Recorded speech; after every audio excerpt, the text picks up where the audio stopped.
Ladies and gentlemen, welcome to Slamhub Wrestling. Myself Suprit, and this is the main roster talk. And I'm joined by Ridwan here. What's up, Ridwan? Hey Suprit, how you doing? I'm doing good. What about you, man? I'm all right. Just passing along. So, what you thought about Raw and SmackDown this week? Give me a brief review here. I mean, for Raw, I think it's pretty like we know what it is. Like you're not expecting stuff as is, but it was the same old garbage show. But SmackDown was actually really good. Like it was better than the previous weeks, and with a lot of stakes involved, which we'll get into later in the show. So overall, like big thumbs up for SmackDown. And we'll be talking about some extra news regarding surrounding WWE. The whole situation with Chelsea Green, what happened with her, what controversy she did, and the possible partnership between MLW and WWE, and so much more, man. But before that, if you are new to this channel, then make sure to like, share, subscribe, do all that fun stuff. Check out our previous content like last week's main roster talk, and we also did a AEW Dynamite review this week. So all links in the description. So let's start with this Chelsea Green situation. What happened with her? I think she was in some bit of controversy here and there. What happened?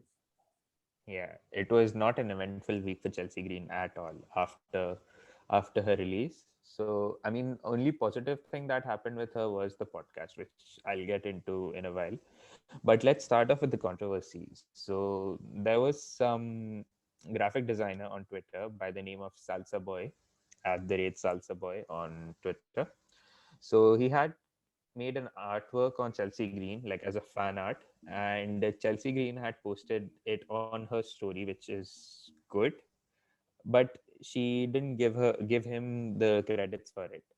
And the Salsa Boy guy had had DM'd Chelsea Green about it, and she said she took it down and then proceeded to block her on Twitter, which created a huge uproar on Twitter because Twitter needs masala, right? And so everyone was just straight up going after Chelsea Green's head, like how is she, like why is she doing this? She's not successful because of that, and all that stuff. So eventually she came around it, and she apologized to everyone about of this whole situation. Like, in Hindi we say, right, til ka taad banana, just taking something small and blowing it out of proportion. So she said that stuff, and then she gave the rightful credit to the graphic designer after that. I know it doesn't sound much, but like it's kind of a weird wrestling angle as well if you think about it, right? Thing like as small, but everyone's forcing them with the fan support to give the credit that like reach the end goal of the story. So that was the controversy part of it, which I am leaving the floor to you, Supreet. What do you think? Like, yeah, That is usual Twitter drama. I swear it's just usual Twitter drama, But but keep there it, was a yeah, point that she was about to be cancelled. yeah, the cancel culture, right? So never like we're never tired of it anyway. But going from there, like let's just keep the drama out of the way. She launched her podcast on, like, yeah, she launched a podcast actually. It was called 50 Shades of Green, and she addressed that she was trying so hard to get onto TV, and the angles that she pitched were number one. Okay, I'll just go with this. Should I go Being a through? I think I read it somewhere. Okay, sure, you I can think go ahead. there were three pitches. Three pitches. Yes. One was to be a quote unquote nun for the Messiah Seth Rollins. The other was to be I think Dominic's girlfriend, and the third one was to be, I think, to be part of the Iconics, form a trio stable and call it the Triconics or something like that. Triconic, yes. Tri-iconic. I will get to the positive part here. Out of these three pitches, the iconics triconics part sounds okay. It could have been entertaining. The other Yes. two, I don't know, man, because early before the pandemic era, WWE used to do a lot of edgy storylines. They also did a similar type of storyline with who's that? Murphy and Aaliyah, I think. Yeah, this was just before, like just around October, November, when Murphy was actually branching out from Rollins. Like that was his face turn, which went absolutely nowhere. I think the first two storylines, it could have been, created some buzz for a month or so, and WWE would have dropped it, something like that. Yeah, it was just, I mean, she was just trying hard to get on TV. So this was like the best thing she could come up with. The Dominic one doesn't make sense to me because he's still, he was still starting out as a wrestler. But the whole nun character was, I mean, it was edgy, but it would have led to the same situation that it did with the graphic designer in like in some form. But people are usually more like, since it's a lady involved in such a character, people like the Twitter ratty would have just let it pass because they are enjoying their, you know how it goes, right? So that would have been, but the Triconic one was actually like, if it was a thing, I mean, if it could have been a thing, I would have looked for it, because like there was some storyline, there was some story they could have made out of it, and like what the build could have been, what the end goal could have been, what the repercussions would have been in the middle, who would have been the heel, who would have been the face in the entire situation. It would have made some interesting TV, but man, it was an eventful week for Chelsea Green, to put it in layman's terms. I don't know, man. Let's see what she does next. Now she has been released, where she goes. We have talked it And briefly, I think, last week. yes, we did. And just to tease up a little, like she was part of a vignette that showed at the, like before the main event Rebellion. of Rebellion. I was just going to say Slammiversary. So Slammiversary is the show that the major show that they're building up to. I think that's in June or July. And Chelsea Green was shown as part of a vignette on this show that also included Samoa Joe, and it also had an Australian and Mexico flag, which they were trying to signify about Andrade and this one, what's the Iconics. So like last year also they did the same thing, because they were just put everyone who were released from WWE, they just put their faces on and just see who was joining, who is not joining. So yeah, if Chelsea Green comes to Impact, which I mean, it's a more like, it's a bit of a like, yeah, it's more strong women's division, or if she goes to AEW by virtue and help build their women's division. So whatever happens, the fans will be the ones winning out of this, because they are the ones who will enjoy most of it. When the fans don't win, watching Monday Night Raw. Hit the nail right on the head, sir. So, what you think Totally. about this show? Because I thought this show sucked Oh, it did. Like last year, I told it was last. Sorry, I'm just taking it to years. last week. Last week, yeah, last week I told that it was garbage. This week it was hot garbage. It was so bad. Like it's just the same old stuff that they keep putting out week in, week out, and they expect us to like that. Is it just me, or they're trying to test their fans' patience and just write such horrible shows purposely, or I don't know what the experiment is. I think they have been testing of patience for the last 3, 5, 10, and beyond. Totally, man. Why do we even why do we even watch this? I mean, we have a show to run. We understand that, and we love our fans, but man, who would watch this? So, what hot garbage did they produce this week? Yes. So the first, let's discuss the main hot garbage over here. Actually, this first hot garbage that I'm talking about is actually, like, there is some 10% positive to it, which you will like. So I'll just get into it. So the first was basically a reverse of last week.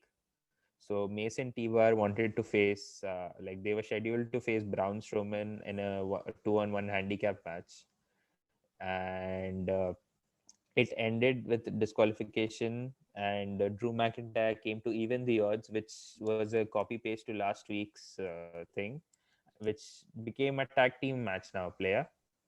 Why not? And after that, no, why not? And then from there, like there was a bit of tension between Braun and Drew, which resulted in a count out loss for both of these guys, and Mason T-Bar pick up the win, which also leads to the main event of the match, that was Drew and Braun. Whoa, whoa, And whoa, whoa, whoa! How did this happen? so Drew, I actually touched base on it a little, that Drew and Braun had fought a little in this, with some stupid confusion and stuff. And from there, they, what do you call, Mason T-Bar get a DQ win, and then Braun tries to go to MVP into, uh, like he tries to get into this match, and I think Drew accepts. Yeah, Drew accepts the challenge, and if Braun wins, Braun is added to the triple threat match between, is added to the WWE title match between Bobby Lashley and Drew McIntyre, and make it a triple threat match, and Braun wins the match. So what was the point of booking a triple threat match 2-3 weeks ago then? I don't know. It's just to wrestle our Jimmy's, man, every week. But And yeah, continue. so yeah, okay. Strowman is now in the WWE title match. So I think they are finding ways to get, if they want Bobby Lashley to walk out as WWE champion. I think they don't want even Drew McIntyre to take the win. So I think they added someone like Braun Strowman. I think. I was just going to mention that as well. Like Braun is the easy pick to take the pin, or get submitted, or even fade out. So either way, he's the one taking the fall, which protects Bobby and Drew. But regardless, I think even if they have like a big, if it was still a one-on-one match, and Drew and Bobby, get a definitive end in a way that it makes Drew look strong, as well as it makes Lashley look like a god. They did that at WrestleMania. Maybe they could have done that again.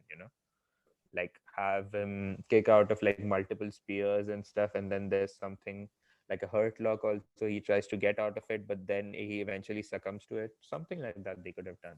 But again, if Drew had lost this match, then there's literally no one that could have faced Bobby, after that. And we don't even know where Braun Strowman's alignment is, whether he's a heel or a baby face.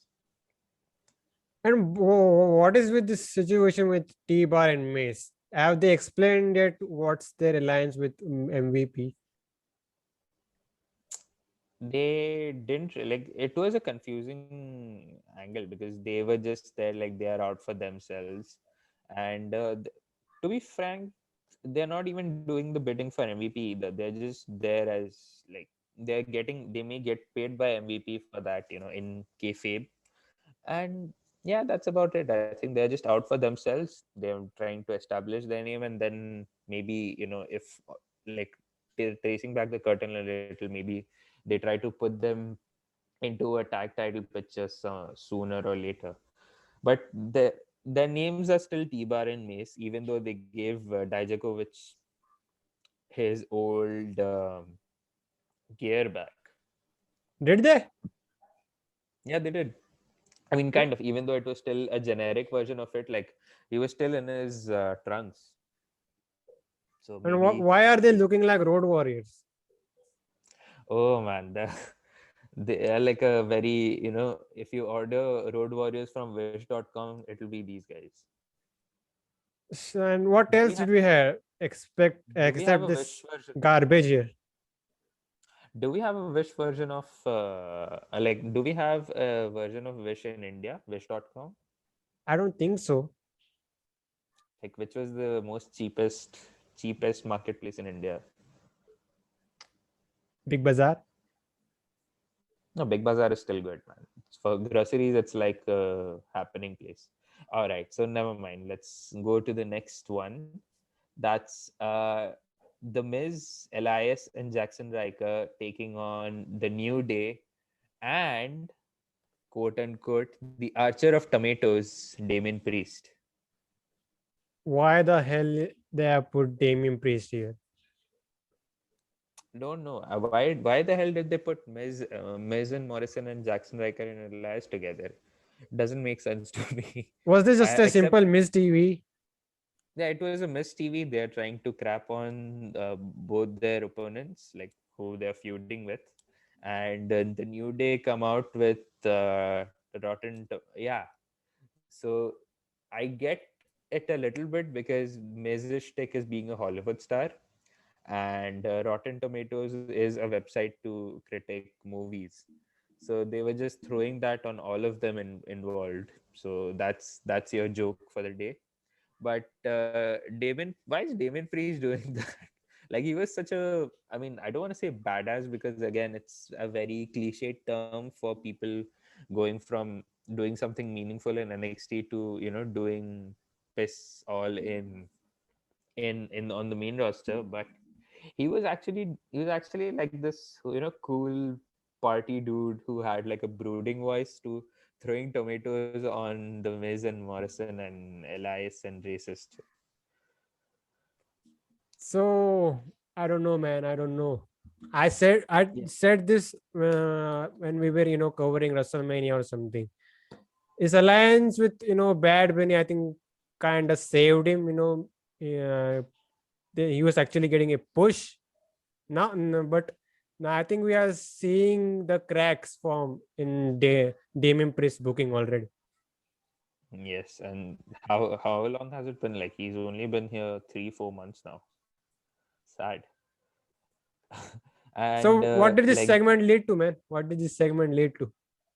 so this led to a 6-man tag team match player as Priest and the New Day faced the Miz, Elias, and Jackson Riker, and the baby faces win after Xavier Woods outsmarts Jackson Riker for the pin and the win. So there's your comedy stuff for the day, I guess. But it was just garbage, man. They made Damon Priest the Archer, from the Archer of Infamy to the Archer of Tomatoes. And what's the situation with AJ Styles and Omos? Where are they? Nowhere. Oh yeah. So they appeared on this show that they do called The Bump on the, like, it's on network and all the social media channels. And AJ and Omos are like, they were partying in Nigeria for 2 weeks in kayfabe. In kayfabe, okay. I mean, it was a good small joke, but I don't know what else. Like, why does this lead to? I don't think. Yeah, even there aren't even any meaningful tag teams on Raw either. So where's the entire situation headed? No one can guess. I think it's better partying in Nigeria than come here and be part of this horrible show. Yes, that's for true. What else do you have, man? Get through it. Yes. So Charlotte Flair was suspended and fined $100,000, which it wasn't the first time that they did it anyway. So she is out here for an apology that Sonya Deville looks after. Like, there was another term that I was looking for. So Sonya Deville was the hosting this segment with the referee Eddie Orengo and Charlotte Flair, and Sonya Deville is also an authority figure on both shows as an assistant to Adam Pearce, and she accepts the apology. And this was interesting because it is leading to something meaningful for Sonya besides being an authority figure.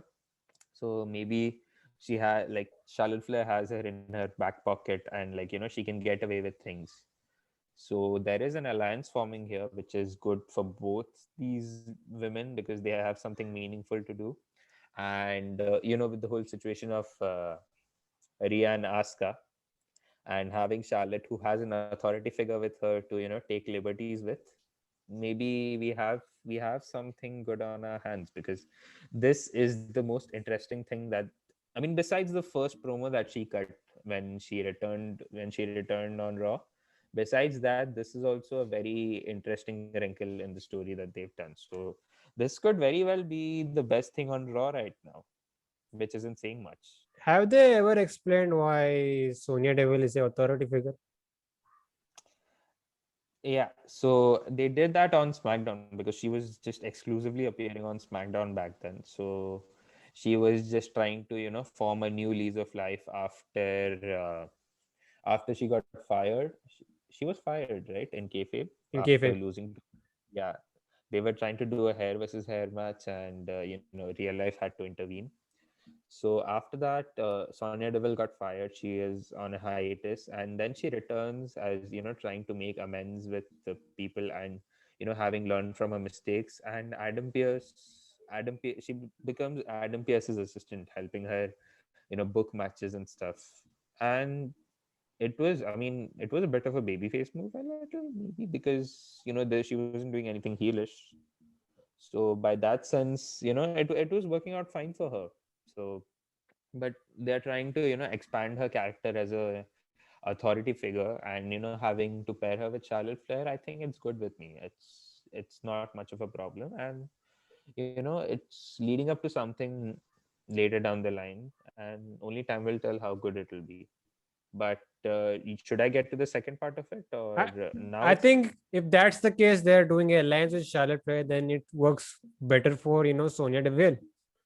yes, it does. And as a, like, Sonya Deville on the totem pole of relevancy, Sonya Deville kind of needs this boost as a character. So aligning her with Charlotte Flair is kind of, it's pseudo version of the master and apprentice story that we touched upon last week while we were talking about Chelsea Green's release. So in a way, this could work out for both of these ladies. And like I said, only time will tell where this leads to. But this is something very interesting that they're doing this. They're taking this direction with both of these ladies. So okay, as of now, this was I think the one of the best thing that's going on, worth watching right now on Raw. Maybe. Yes, yeah, but compared to everything else on the show, easily. I don't know what else could you what else could you rank and say. What But you, what you think about the whole RK bro situation, man? so the man, it's not doing much for me. So last week we spoke about how Randy Orton was possibly injured, and they are trying to boost Matt Riddle's credibility. But this came out of nowhere as this tag team situation. So is Randy Orton a face now, or we already know the end goal, as Randy Orton is who is a snake will eventually turn on Riddle.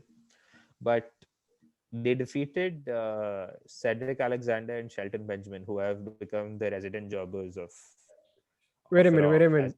Weren't these guys on the in the hurt business once? yes, not too long ago. Like, in fact, even like just before WrestleMania, they were kicked out of the stable, right?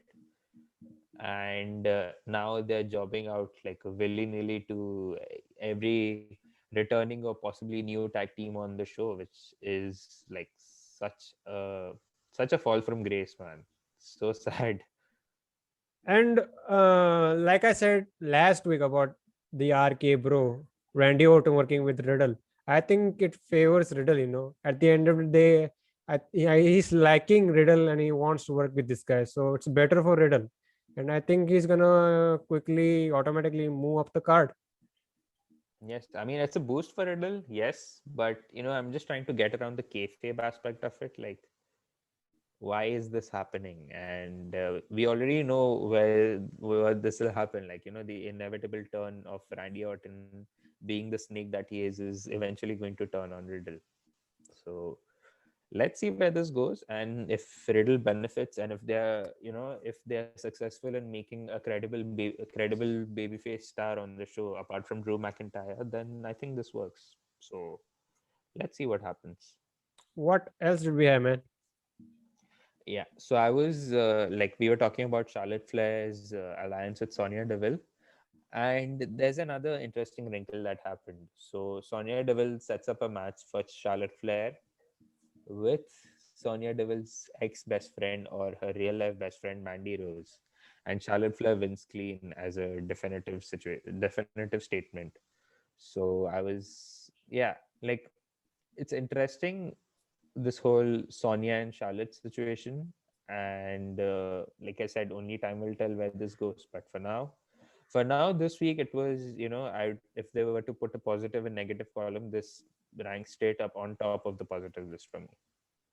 Let's see where this goes. And what's the whole situation with the Raw Women's Championship? What's the potential matchup we are getting at WrestleMania Backlash? Uh, it's as of now, it's Asuka and Rhea. Like, how they put Charlotte in that situation remains to be seen. But this week, all right. Oh yeah. So before I get to this, is Rhea Ripley a heel or a baby face? I think she should be a baby face. Should she? But yeah, but then why is she tagging with the heel tag team champions?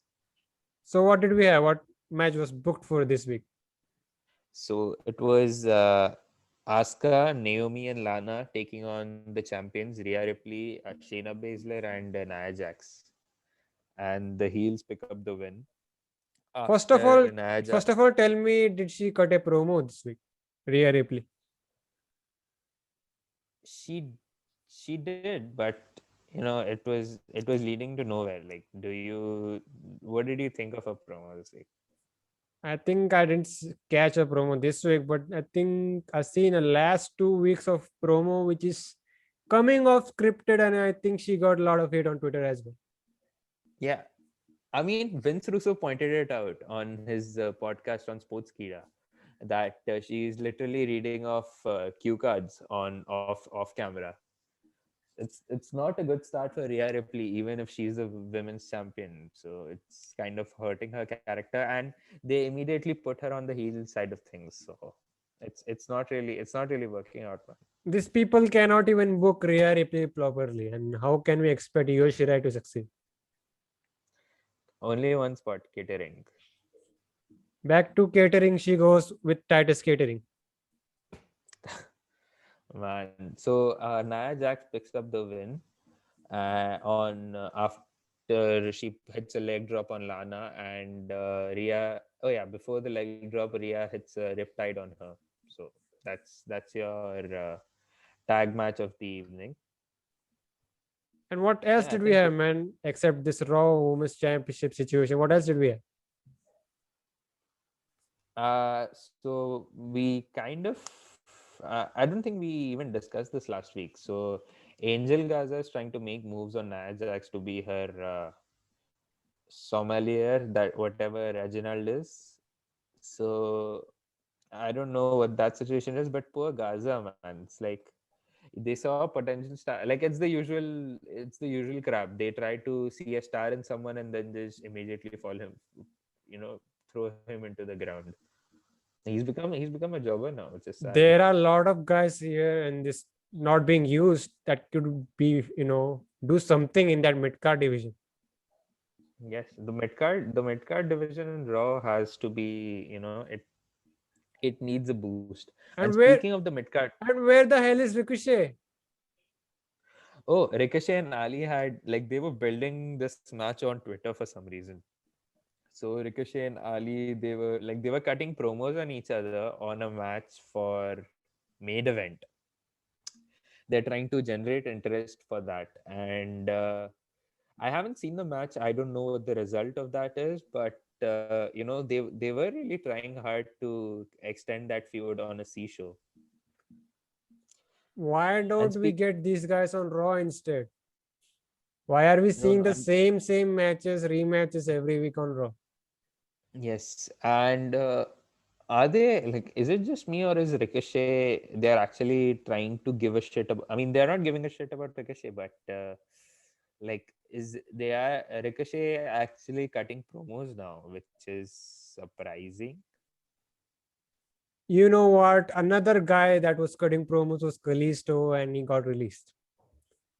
Yes, but Ricochet was actually cutting coherent promos this time, like which immediately surprised me because he's not the one who speaks, speak like cutting promos is not his strongest part. But every time he used to, like, even as United States champion, his, like, he didn't have a character. He was just the superhero guy who was just doing flippy stuff. And if anyone, I think Mustafa Ali deserves better on. He should be either in the main event, I mean, as a main event babyface, just slightly below McIntyre or Riddle. But they should do something meaningful with him. And speaking of the mid card scene on Raw, so Sheamus, again, it was another copy paste from last week. So Sheamus cuts a promo, issues an open challenge, and then Humberto Carrillo comes up. But this time, Humberto Carrillo gets his revenge on Sheamus, but again, it was non-definitive. So maybe we could actually see a scheduled match next week. So let's see where that goes as well. Or I think they are stretching this to backlash. Given where Humberto Carrillo is, I don't think they'll stretch it to backlash either. But if they do, and if Humberto gets a decent amount of showing on the in the match, then I think that's fine with me. If they actually are trying to build stars. And when Humberto was on Raw, at that time, like, of course, all young talent were getting some chance to shine on another, because Humberto's debut was against Seth Rollins and he had an impressive showing, and they were trying to build up to something. Then the whole Andrade feud, like, just rinse and repeat of that feud every week, were kind of hurt his stock, even though he didn't really have much of a character to begin with. So I don't Send know. him to NXT then. He was doing, or two. I mean, I don't think he's 205 anymore. But no one gives a toss about 205 live. So who are we to complain? What else did we have? Did we have something with Alexa Bliss and Bray Wyatt? Yes, Alexa Bliss also cuts a promo on this week. It was kind of similar to what she did last week. So I don't think we should we talk about this or not. I don't care, man. Is this leading to something? For now, I don't see, because they had Bray Wyatt cut a promo after WrestleMania, and then even he disappeared.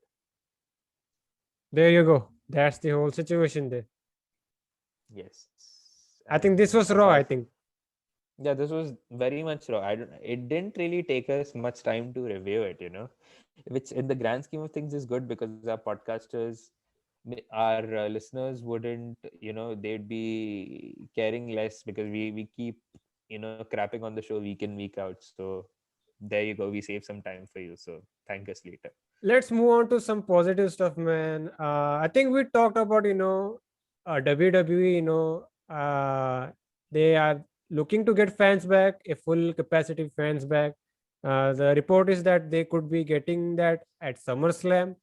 But, I think they want it sooner, seeing what UFC did. I think UFC had a packed show last week. So I Yes. think Win saw that, and I think he wants a fans in attendance for Raw and SmackDown. I think. For Raw and SmackDown, I think I still feel it's too soon.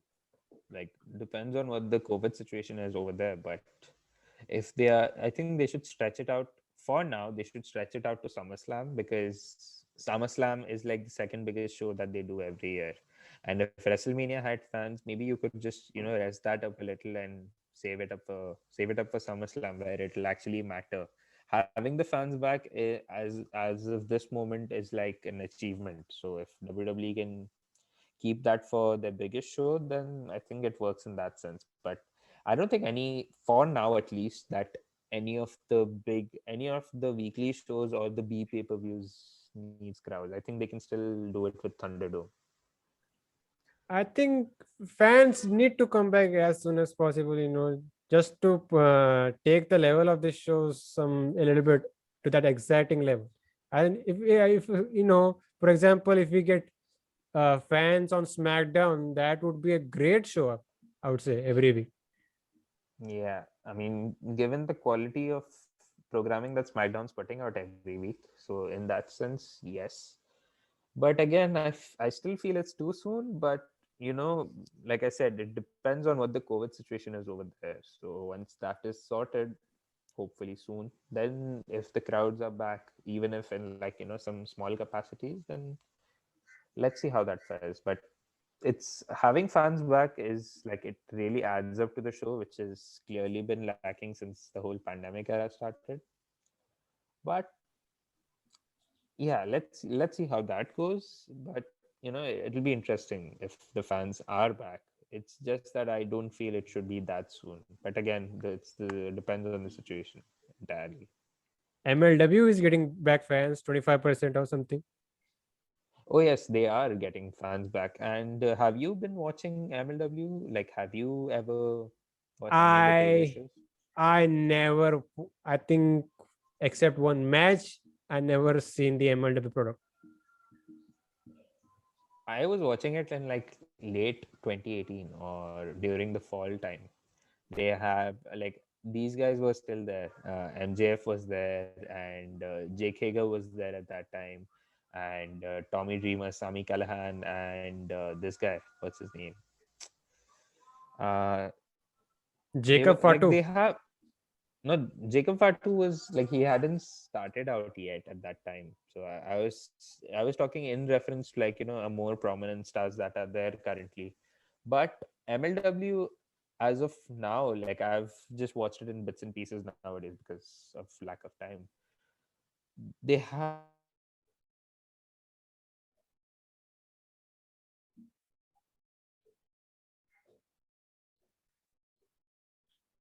Jacob Fatu. He's their current MLW champion.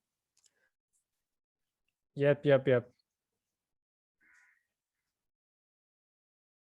Called Contra with former Simon Gotch, and there's some guy named Joseph Samael who has like some Syrian roots, and he was a pretty decent promo. But the main focus of that act is of course Jacob Fatu, and he's been killing it. But the other star that I was referring to is he's doing something prominent in New Japan USA, which is Filthy Tom Lawler. He just won their Strong Championship recently, and he's a former UFC star. So these two are like the biggest stars they have currently, ML and maybe Lever. Seeing that MLW is somewhat of a decent product, but it's right now bottom of the barrel in the pro wrestling landscape. I think it's Yes, last or second last to Ring of Honor. I think even Ring of Honor is a decent product. yeah. Ring of Honor has been doing like I don't think that I should say they've been killing it lately because like there's still a lot of work to be done, but there are like incredible amount of positives with their shows that they've been doing so far. The whole pure championship thing was great, and now like they are actually doing some decent stuff in building stars, so that's good. But let's get back to MLW, man. So I think the report is going around that these guys want to partner with WWE, vice versa, something like that. So thoughts on this one?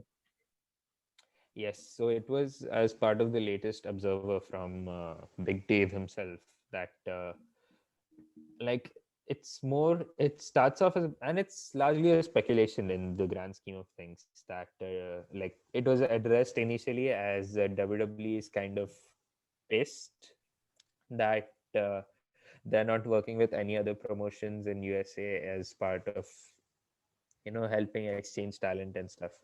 So they are in talks with MLW. And speaking of, again, just to slightly divert it, MLW also got a recent TV deal. So they were having shows on beIN Sports, which is one of the big sports networks in US and elsewhere. It's originally from Qatar. So from there, they are moving to Vice TV, which is also the home for Dark Side of the Ring, which is a highly acclaimed documentary that airs on Vice. So that's there.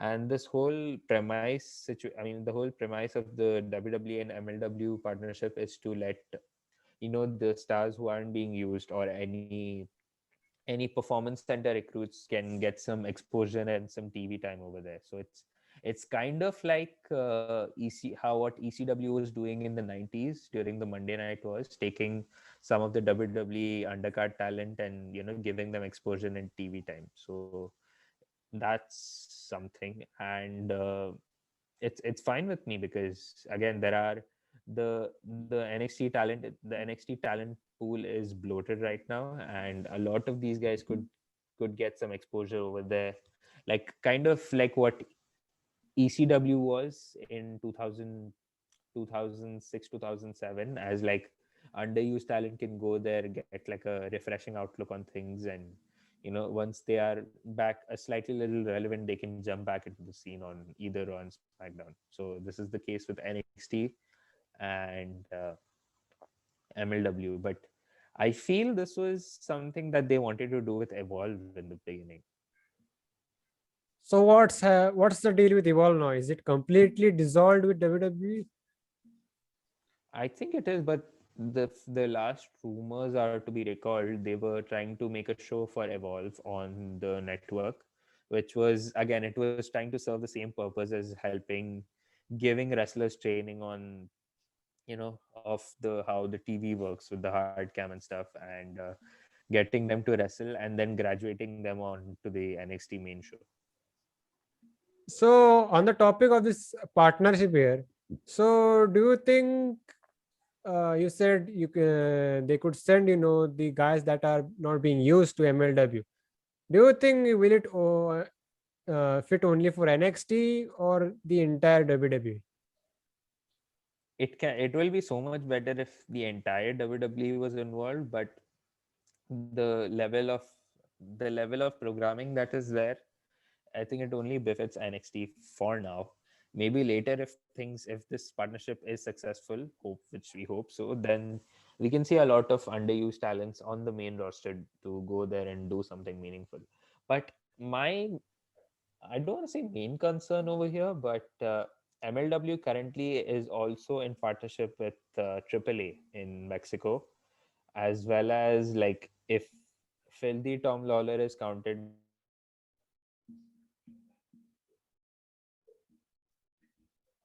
WWE is there. So if WWE is there, maybe they'll just be like, as usual, they are the alphas every time. So it's still a little confusing to me how the entire spectrum will work out. But if this is the thing, if the partnership does go through, then I think it's good for both the parties involved. And back to my question, I think that this will only be open for NXT and not for the main roster, because It has to be. think about it, man. If people, if we have people over on the main roster, they always want, send me back to NXT, but you know, the higher ups don't give them that permission. So how do you expect them to, expect these people to go over in MLW then, if they can't even go to Exactly. NXT? NXT. That's what it is. And yeah, like I mentioned earlier, it's just going to benefit NXT and the performance center recruits. But to put it conclusively, like, this is still a speculation at the end of the day. Do you think it's going to go through, or do you think we might see something out of it? I think WWE wants to jump on the bandwagon. AEW is doing partnership with everyone, so I think they also want some Forbidden partnership Door. too. Forbidden Door. And I just realized, like, last year, like, not last year, like, when during the initial year of AEW, 2019 2020 part, at that time they were the ones who were working with AEW and AAA. So it'll be a little funny to see WWE filling that slot by AEW. And now that I think of it, I think this is not the first time in the modern era that WWE has worked with someone else. If you think about it, I think once there was a time they got Jushin Liger for NXT. Remember that? Yes, that was just one off, and Jushin Liger is a freelancer, so And they also sent Hideo Itami at the time to Pro Wrestling Nova. Noah, Noah, yes, So but again, that yeah, I won't be surprised, if they pull out this MLW deal too. yeah, but most of those were one offs, and they were in a different country altogether. So, and again, speaking of working with promotions abroad, the whole NXT UK situation and how they're recruiting talent for that, as well as for the promotion in Germany, WXW. That's also affiliated with WWE right now. I think just like Evolve, they also will merge those into the WWE system too. Yeah, Basically, like they have killed the half of the UK scene. they killed, yeah, they killed like 80 to 85% of it, because there are still like small indie promotions who are doing well for themselves. Like Riptide Wrestling is there one, so one of my mutuals on Twitter is helping them out. But now I think the whole UK scene is dead right now after the whole speaking out movement. Anyways, man, let's see where this MLW deal goes. I would like to see, some of the talents go over there, and maybe some of the talents come over here, namely Jacob Fatu. You Yes, Jacob Fatu is like the star they have. So I wouldn't be surprised if Jacob Fatu eventually ends up signing for WWE and they cancel the whole deal after that. I don't think so, man. I think he has some murder criminal background. That's why Oh, he's is he? being. Yeah, I know, man. I know. Oh my God. I did not know of this one. I think I heard it from Jim Cornette. Oh man. So that's I the don't reason think that's a he's good in source. MLW right now. Yeah, possible. Oh yeah, Jim Cornette was also working in MLW. I just realized.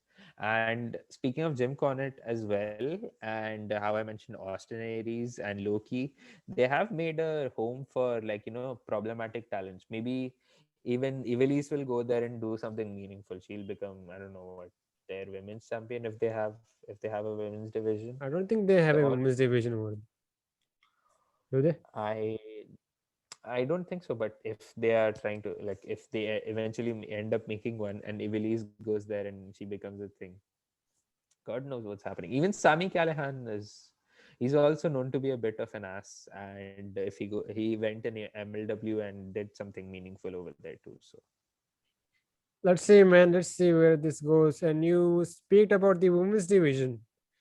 So I think you heard about this. Mickie James was opening about her recent releases, talked about the trash yes, bag incident and who was behind it, Bruce Pritchard. So there was another pitch she made to WWE that she wanted a whole women's related weekly show. You know, but someone said, I think it was Bruce Pritchard, that Bruce women Pritchard. don't draw and it's a failure of a concept. So, and I think I saw a tweet from Mick Foley that he was pitching, that he also wanted women to be having a weekly show, separate weekly show. So, what do you think about, do the women deserve a weekly show other than Raw and SmackDown? Will it work? I don't know, man. I'm in two minds about it. On one hand, like, having women on either one of Raw, SmackDown, or NXT really has something to offer on either of these shows. But I don't know, man, if it'll work or not. But as a women's show in itself, in the grand scheme of things, that'll just be there for like first few weeks. And currently, given what pro wrestling is in the whole mainstream landscape, and people aren't quite drawn to it. Let's just be honest about it. I'm not saying, like, I'm not trying to crap on this, but it could work if they do something, if they are consistent enough to care about it, like if they just do for first 2-3 weeks and then they just stop caring after that. Similar to But 205 Live. yes, Similar to 205 Live, and nobody watched 205 Live now. I don't know, So man. It's a double sort of debate here. In one side, it could exactly, work, but on the it other could work, side, but like, and the sad part about is like the negative spectrum of this debate takes the major chunk of takes the major chunk of it, which is sad. And I'm not even trying to be like, I'm not trying to say something bad about the women. If they want on a more business side of things, I don't know, unless they have like, they just it's going to be, yeah, it'll feel a bit isolated from the current product that they're putting out. And like I said, like I mentioned earlier, like, having women on either of these shows is a variety in itself. And if you're interested in women, you can just watch that and just, not watch the rest of it. But as a women's show, on pay-per-views it might work, but I'm not too sure about a weekly show, man. And I feel bad about it saying it. I think they, right of now, they should, figure out to book women properly. Exactly. They should try to figure out how to book women properly on the weekly show, and then maybe they can do something about it. But man, like, I don't know. It's still, and if you're trying to merge the women together, like, having Raw Women's Championship, SmackDown Women's Championship, and the NXT Women's Championship, and you're going to put it on a single show, it'll totally remind me of the generic era that when WWE decided to kill the brand split entirely. And you know there was a WWE champion and there was a world heavyweight champion, and neither of them were actually relevant, and they had to eventually merge it all together and then Can have it even can yeah. can they do it with the women right now? Merge the Raw and SmackDown women's division. It's a bit of a double-edged sword, but I don't know if they're not booking them properly, but it's going to hurt chances for the rest of them, which is also doing now. NXT's women's division, I think NXT's women's division is strong, like quite strong. I think the NXT has signed at least women that could last for the next 2 years in that roster or show. On NXT, you mean? Yep, yeah, for NXT, I'm saying. Could be, but even the NXT UK division, the women's division is also kind of there. So it's like a lot, so much to consider over here, but I don't know if it'll exactly pan out the way anyone would hope for. But and even as is, wrestling fans are quite fickle minded. But so let's try to wrap this show with SmackDown, man. The A show here. What you think about SmackDown? Yes, I think compared to last week's, it was okay, not good. But what you think about the SmackDown? I feel like on a more grand scale, it was kind of a one match show because everything was leading up to the main event of what we discussed last week, and it was the highlight of the show anyway. And the entire show revolved around that, as well as you know so yeah, it SmackDown's been like, I don't want to keep harping on about it, and neither are we biased about SmackDown. We're just seeing what is good and we talk about it. So I feel this week SmackDown was a good show. Like, compared to last week, I'd say with the stakes involved, it was pretty good. And you said that this show was around one match. I forgot that there was even a intercontinental championship match this week. Yes, with the feud that we stopped caring about ages ago. Yeah, the match they had, was okayish. They didn't lead to. It is leading to something, we are a DQ finish, and like we discussed last week, is Kevin Owens gonna be included, and what's with going on with Sami Zayn? At the end of the day, they have included in them in this, feud, and we are possibly getting to a fatal four-way match at a pay-per-view or something. Yes, I was going to refer to that. Like, remember when 2016 when Miz, Cesaro, and Owens and Zayn had their Extreme Rules match? like the Fatal 4-Way match at Extreme Rules. I remember that was a pretty solid match. I can remember. But for now, I don't know, like how is that going to work out as a repeat of it? But I think it's going to be a good one. So all these talents can put on a really solid match. And the reason they didn't want Biggie to lose clean here was also done perfectly, I guess. Because if he Hmm. loses clean here right now, then what credibility is left for him then?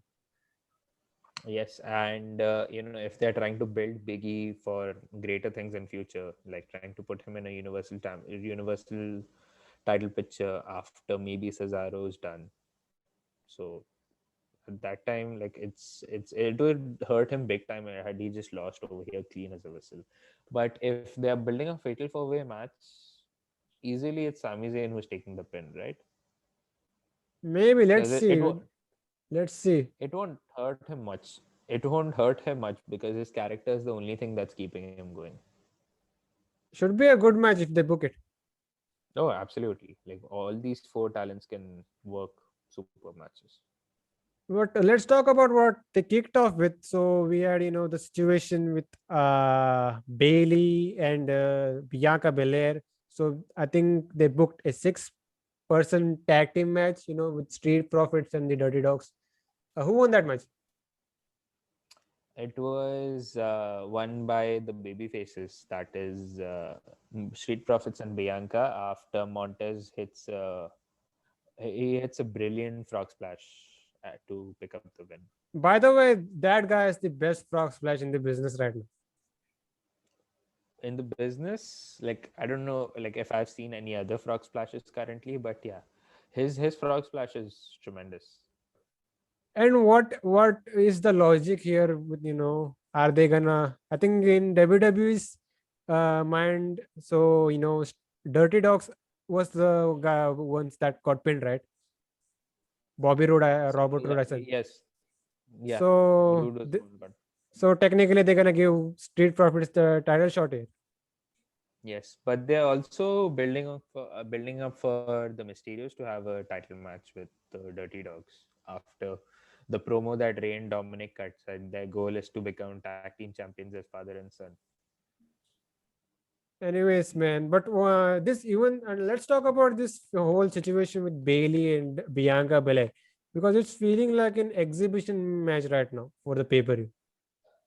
It's kind of sad because even if, like we mentioned earlier, that Bailey, like there is already a ready-made feud for Bianca which hadn't ended because before the Royal Rumble, so they are just revisiting that feud. But again, I feel it's a little early to say something about it. But yeah, it does feel a little lackluster. When is Backlash, by the way? In 2 3 weeks. Yeah, so they have time to build up to the feud more so.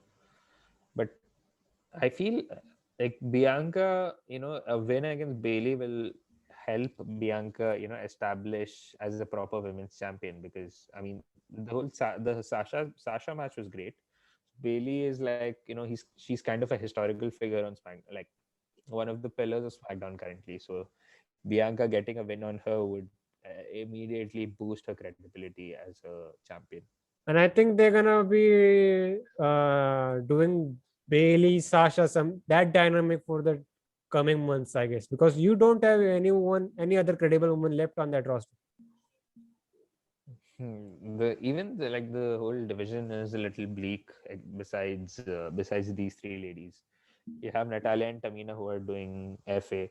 You have the Riot Squad who are also doing FA. So they released Billy Kay, who was also, and Carmella is there. So Carmella, if they end up doing like a similar situation as the Fatal 4-Way for the IC picture, Carmella would be the fall girl because of how you want to strongly book the other three women involved. And by the time they do this, I think they would be getting Io Shirai on SmackDown too, which would be a refreshing thing to see. Bianca and Io. Yes. Are there any? women left on NXT who aren't doing much, because they are building up to new stars right now, which is great to see currently. Tony Storm is kind of a, jobbing to certain stars right now. She's jobbing to like new talents right now. That's the, I think, storyline they are going with. She could be a Yes. top star at there, but I don't know why they are doing this to her. And what about this Tegan Knox? Is she still back? She is still out with an injury, I guess. Poor her, man. Her entire WWE run is being marred with injuries, which is so sad. She's gonna be back. She's gonna be back. Yeah, she's going to be back, and if she's back, maybe have her revisit the feud with Dakota, or Raquel. They are building something interesting with Raquel and Dakota, because Dakota is kind of eyeing on Raquel's title. See, that's the difference between NXT and the main roster. At least the women there are being treated well. Yeah, and So they have a solid roster for it. So let's see, man. Let's see. You talked about Rey Mysterio and Dominic, so I think they are eventually going to do that. There is the story. They want first. They want to be the first father-son duo to win tag titles. So eventually, we're gonna I get to that. Yeah, we are getting to that, but I'm surprised if they haven't done this before, a father and son duo winning the tag titles. I think it was in But WCW. I think with Dustin Rhodes and Dusty Rhodes, Yeah, it must be around like 99 2000, towards the end of WCW. or I the think 80s, or I I'm think. I'm not sure about that, to be honest with you. Anyways, This I man. need to Anyways, revisit the man. history. Let's get back to SmackDown. Yes, I had an interesting pitch, because like, since they missed the boat on WrestleMania for having Rey and Dominic win the SmackDown titles, it would make a bit of sense, to connect the dots. Maybe if they do it on SummerSlam instead. Maybe, but I'm not sure how long will they be able to stretch this out to, They can because easily Dominic. stretch this out. I think they can easily stretch this out because there's no depth in that tag team division. We could be seeing rematches, and they could eventually pull the plug on Rey Mysterio and Dominic. Yes, as Rey and Dominic on SummerSlam also makes a bit of sense, because Dominic debuted on SummerSlam last week, last year. Last year, God damn. what's with the whole Last year. last year and last week thing, man? I don't know, man. I'm just have a sleepy brain right now. I'm sorry. Get some caffeine, man. Get some caffeine. Not until the evening, because Ramadan. Okay. So what else did we have on SmackDown? So there wasn't much to the show except like the ones that we talked about. So let's just jump right into the main event. And before we get to the main event, you talked about how they were trying to completely build around the main event, the Universal Title match, with people doing their prediction and all. So there was a situation, in that prediction game, they kind of booked, Seth Rollins versus Cesaro again for next week. Did you notice that? Yes, they did. And it's an official match for next week, which we'll get into as we discuss this match. So what you think about Daniel Bryan versus Roman Reigns? I think even with the commercials and all, it was a pretty solid match. No, it was like they dedicated like more than half an hour to this entire match, including commercial breaks. And one of the bigger takeaways from it was Roman Reigns has a new theme. What did you What you think think of about that? it, then, man? What you think about it? I felt it was good. Like, it's going to take a while for me to get used to it, as every new thing does in wrestling. But I feel it fits his persona a little. Like, he's this, the be all end all almighty guy, and he still walks around with the swag, with the street swag a little, with his cadence and his style, as a like appearance. So in that sense, I think it works perfectly for him. So it's something fresh, and I feel it's good for Roman. What did you think of it? Same here. I think I will need some time to get used to that because I didn't had a problem with the OG theme, the OG Shield theme. Yes, it was like a final boss theme for Roman then, but it this one just fits his appearance more or less. So it works both ways. And I liked it that it was a, they kept the elements of the old theme and dubbed it with some beats here and there. Yeah, like the even a little bit of like when the Usos turned from these clean cut baby faces when they turned heel and they tried getting all that swag in. So it's kind of similar. The beats are a bit similar to that, but with Roman, it's gonna take time getting used to it. But I've liked it immediately, so it's good with me. What do you think about the match? Oh, the match was great.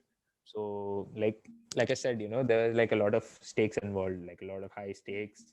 You don't know what's going to happen with either of these guys. I mean, we knew without the kayfabe aspect, we do knew, but you know, so like they dedicated more than half an hour to it, which immediately gives that whole big fight feel.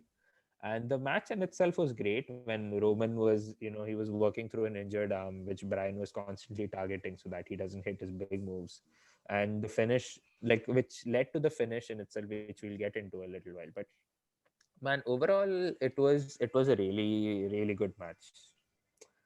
I don't think it tops any of the other matches that they've done, but easily like this was an amazing TV main event, hands down. What did you And think of it? let's talk about the post-match angle.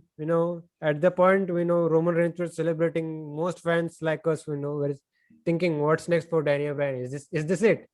And then they did that post-match angle. Cesaro got involved, was trying to beat up Roman Reigns. Then here comes Jey Uso. So they tie up Cesaro in one end, and Roman Reigns does the concerto on Daniel Bryan. It And I think was it was a weird concerto. It was the more weakest looking concerto that I've seen, to be honest. CTE, man, CTE. Yeah, and Brian is like he's the one with the history of neck issues and concussions. And yes, the way they did this whole thing here, the post-match thing, I think that was the thing, to write him off TV for good or permanently, you should Yes, say. but they have been harping about the fact that he'll be abolished from SmackDown. So there is a window that he might appear on Raw or NXT, or if his contract is up, if reports are to go by, which I don't think. I feel he'll renew and just stay with the company for a little longer. So if that's happening, but they've mentioned it. They mentioned it time and time again on that it's SmackDown that he'll go away from. If if he's staying here, I think he should go to NXT, not Raw. Not Raw. Raw is hot garbage. I hope Brian doesn't touch his He feelings could on make Raw. he could make that main event scene a little better by going to Raw, but I think he could do a better job over in NXT. Yes, there is. I mean, have you ever seen a Daniel Bryan and Finn Balor match on TV, like on the main roster? I never. That will be a dream match If he goes easily to in my book. NXT, there are at least 20 to 25 dream matches ready to be seen. And given the whole refresh that NXT has gone with since moving to Tuesdays, having Brian there would just inject a new lease of life on the show. Like it'll just make, like if the interest speed is there, it's 1x. With Brian's there, it'll go like 2.5 or 3 times interesting or more. They could do that. They could do that, but I think even if he goes to NXT, that would be a better option and could be, other than Finn Balor, he could be a big main event. I don't want to say main event, but a big mainstream guy because he has a big exposure. You know how Finn Balor had this exposure. He went to NXT, he feels like a somewhat a big star, something like that. Yeah. Yes, but again, like if you want to book it a little more sensibly, like I mentioned earlier, Raw doesn't really have any top baby faces. So I think that's the way they're trying to cue Brian in. which isn't right with me because I like in the modern era I have associated Daniel Bryan with SmackDown throughout. Like since maybe 2014, 2015, he's been appearing on SmackDown like constantly despite his injuries and retirement. But it's going to be weird looking at him in Raw.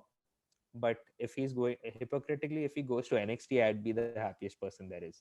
But if his contract, like we mentioned, if it is expiring and if he really wants to leave, easily one place where he has to go, and Anywhere, that is literally anywhere. yeah, If he like wants to if work he go. GCW, so be it. Oh man, imagine Daniel Bryan in Bloodsport. He'll die. It's gonna be a great, man. It's gonna be great. So But that was SmackDown, man. yes, before we conclude it, I wanted to say if Daniel Bryan goes inevitably, I mean, if his contract expires and if he goes to AEW, with the way that they've been reaching out to million viewers weekly, I think it's going to shot up as much. And with possibly even if Samoa Joe goes there, it's like you are literally establishing AEW as a top brand in wrestling. Gonna be great, man. It's gonna be great. So on that note, before we leave, we can this guys find you. You can find me on Twitter and Instagram at rid_Aman, which is RID_Aman, and you can see it above my head if you're watching this on video format. You can find Slamhub Wrestling on Twitter at SlamHubW, Instagram at SlamHub Wrestling, and you can catch the audio versions on Spotify and Anchor as well. So this was the main roster talk, and we'll see you guys next time. See ya.